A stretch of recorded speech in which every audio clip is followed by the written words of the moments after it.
네, 안녕하세요. 반갑습니다. 저는 연세대학교 정치외교학과에 다니고 있는 심재용입니다. 제가 이번 동영상에서 공유해드릴 내용은요, 음, 아마 많은 분들이 하고 있는 고민일 수도 있을 것 같아요. 이번 동영상에서는 내신이냐, 수능이냐에 대해서 말씀을 한번 드려볼까 합니다. 내신이냐, 수능이냐, 사실 최상위권 분들은 이거에 대해서 고민을 많이 하지 않아요. 가끔씩 아주 찰나의 순간에 그런 고민들이 있겠죠. 내가 오늘 공부할 시간이 살짝 남았는데 내신 위주로 할 건가 수능 위주로 할 건가 뭐 이런 식의 고민들이 있을 수 있겠는데 최상위권 학생분들은 사실 그런 고민 많이 안 하십니다. 그냥 다 하시는 게 좋아요. 왜냐하면 다 잡을 실력도 있으시고 다 잡을 만한 역량이 충분히 되시기 때문에 웬만하면 다 잡고 넘어가자 뭐 이런 생각들을 많이 하시고 그러는데 다만 이 고민은 사실 중위권 학생분들께 많이 중요합니다. 사실 중위권 학생분들이 좀 어렵습니다.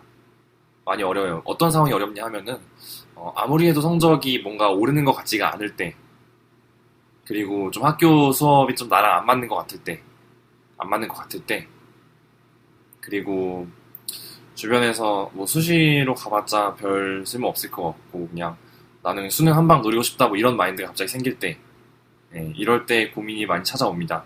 내신이냐 수능이냐 많이 찾아오는데요.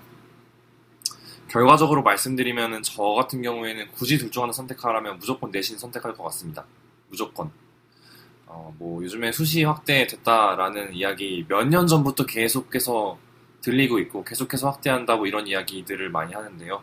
실제로 뭐 입학 정원만 보더라도 제가 또 재학생 입장으로서 신입생들 들어오는 숫자를 보더라도 수시생 인원이 압도적으로 많습니다. 압도적으로 많고 수시생 중에서도 논술 뭐 이런 걸로 오는 것보다는 학생부 종합 전형이 훨씬 많아요. 훨씬 많습니다. 네, 정말 훨씬 많습니다. 그래서 사실은 내신을 놓치기가 너무나 아까운 거예요. 그리고 사실 수능이랑 내신이 그렇게 상충되는 부분은 아닙니다.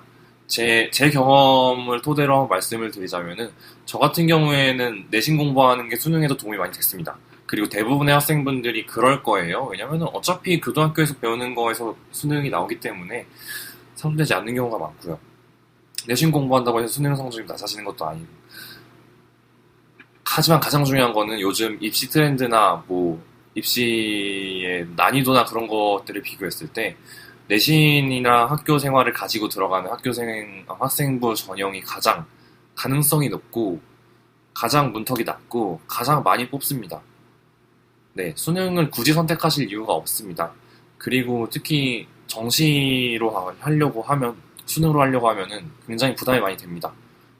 재수생들이랑도 함께 더 많이 경쟁을 해야 되고, 그리고 뭐 강남 이런 데에 있는 친구들이랑 경쟁, 뭐 강남 학생들이 들으면 좀 섭섭할 수도 있겠지만, 뭐 강북이나 서울권 뭐 여러 지방 학생들이 보기에 서울 강남 학생들이랑 경쟁하는 거, 수능으로 경쟁하는 거 굉장히 어려운 일이기 때문에 웬만하면 여러분께 내신을 좀 포기하지 마시라 이런 말씀을 많이 드리고 싶습니다. 그래서 여러분 내신의 중요성 너무 간과하지 마시고요. 수능이랑 내신 이렇게 만약에 비교가 들어온다면은 주저하지 말고 내신 선택해 보시라 한번 권해드리고 싶습니다. 네, 여기까지.